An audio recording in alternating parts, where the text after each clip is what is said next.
The way the Enigmatic Fortress is depicted in Stellaris is that of a riddle wrapped into a enigma. A very interesting little event, and it's by far the more interesting one when it comes to the game. There's not a lot of combat involved, and it's mostly a puzzle. It's very strange like that, as all the other Guardians are very much shoot them until they die.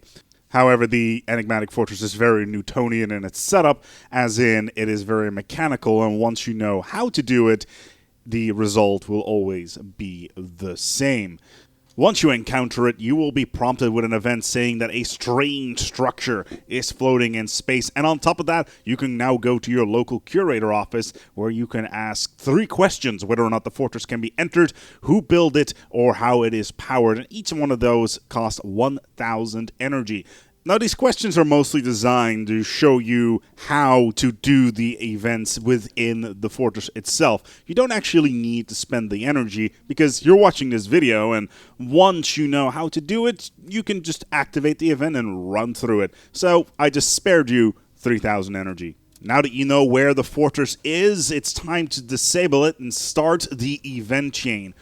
The fortress itself has 50,000 hull points, and the ancillary buildings have a combined 60,000 hull points on top of that. It's loaded out with Tier 3 kinetic weapons as well as several enigmatic items, more about that later, which will ignore 20% of your armor and do plus 33% shield damage. Now, it's mostly armor, so I suggest you use medium plasma weapons here, as they will ignore up to 80% of armor, and they can stay out of range of most of the smaller defenders. The Vault itself also has a disruption field that will reduce your fire rate by 20%, and as well shield regeneration by 10.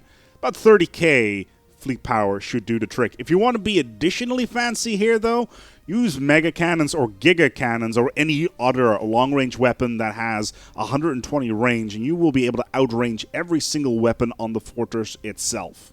Once you have disabled the fortress, you will start the event chain. Of course, you can also decide to not start the event chain, but that would make this entire exercise completely moot. So, first of all, you can choose to enter it. There's 2 options here. You can send in a demolition team, which is just a standard single army unit that you can get and blow out one of the hatches on the side of the station, or you can set up a power surge. Now, the former will kill the assault team. You will lose it. The secondary will prompt you with 2 potential events. Either you spend 500 energy to repower some of its systems, or you spend 50 energy to basically do a low power surge on the door. This is a bit of a trick, because you will need to do the minus 50 energy option here, or else the station will repower completely and you will end the chain. Both of these options, the minus 50 as well as blowing out the door, are useful here because it will activate the next stage of the event. Don't go for the minus 500 here, because it will end everything. Then the explorers will enter the fortress, as you will enter the tower event. As your crew walks through the station, it will come to a large room, and you will be prompted with 4 options.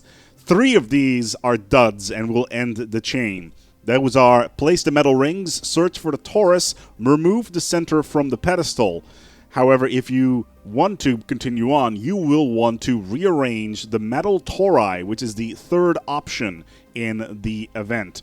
This will continue the chain to the tower rebuild, as this will be followed up by the event called the Pivot. The Pivot will give you 3 options, one of which is an immediate ender on this campaign, which is the Black Hole Research. You will need a researcher that is level 5 and research a black hole. Once you do this, you will be able to finish the campaign and get a bunch of items from it, which is the Enigmatic Encoder, the Enigmatic Decoder, the Enigmatic Disruption Field, the Enigmatic Deflector, Power Generation, and 4,000, 3,200, and 2,000 Research and Engineering, Physics, and Social, respectively. Now, this is fine. You can do this, but sometimes you don't have this researcher, which means that you can pick option number 2, which is using force. Once you do this, you will be prompted with the event Shot Through the Heart. What this does is it will blow up everything in the entire system, losing everything inside of the system ending the chain, and on top of that, every single planet of which the Enigmatic Fortress system had will be turned into tomb worlds. Now, I have highlighted this with the devs because it's highly exploitable, because sometimes you can end up with planets that have over 25 tiles, and I would not be surprised that in the future this is going to change. So if you're watching this video after 1.5 has been released and all of a sudden you no longer see any tomb worlds, well, they'll probably have patched it out. Finally, you can use R-Star Witness, which is the home system research. Once you start doing this, you will only need one level researcher, and you can research the star in the center of the system. Once this event chain is done, you will be prompted with 3 options: the beginning, the middle, and the end. Avoid the beginning and avoid the end. These two harken back all the way back to the curators at the start of the episode, where we were talking about what are the clues that we can get. Your goal here is to pick the middle. Once you have done this, you will get 30% research on the enigmatic decoder, the encoder, disruption field, the deflector, power generation, and you will get a bunch of research as well. One thing that is important to note here, the enigmatic items are some of the best in the game, but they're also very expensive. Their base research cost is 7,000. Like I said, you only get 30% research off of them.